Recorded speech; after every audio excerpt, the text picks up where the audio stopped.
أعوذ بالله من الشيطان الرجيم بسم الله الرحمن الرحيم يا أيها الناس اعبدوا ربكم الذي خلقكم والذين من قبلكم لعلكم تتقون الذي جعل لكم الأرض فراشا والسماء بناء وأنزل من السماء ماء فأخرج به من الثمرات رزقا لكم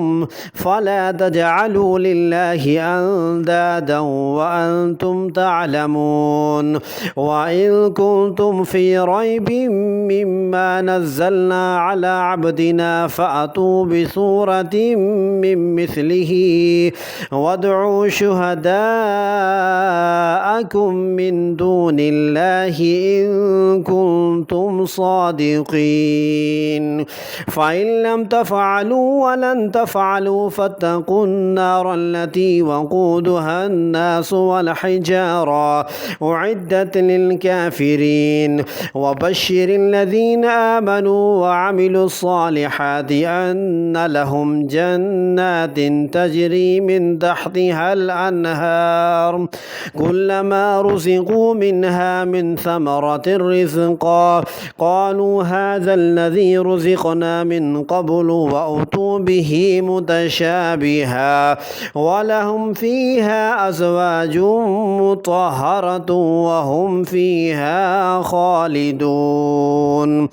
إن الله لا يستحيي أن يضرب مثلا ما بعوضة فما فوقها فأما الذين آمنوا فيعلمون أنه الحق من ربهم وأما الذين كفروا فيقولون ماذا أراد الله بهذا مثلا يضل به كثيرا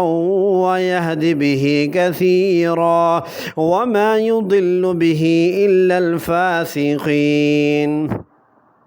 الذين ينقضون عهد الله من بعد ميثاقه ويقطعون ما أمر الله به أن يوصل ويفسدون في الأرض أولئك هم الخاسرون كيف تكفرون بالله وكنتم أمواتا فأحياكم ثم يميتكم ثم يحييكم ثم إليه ترجعون هو الذي خلق لكم ما في الأرض جميعا ثم استوى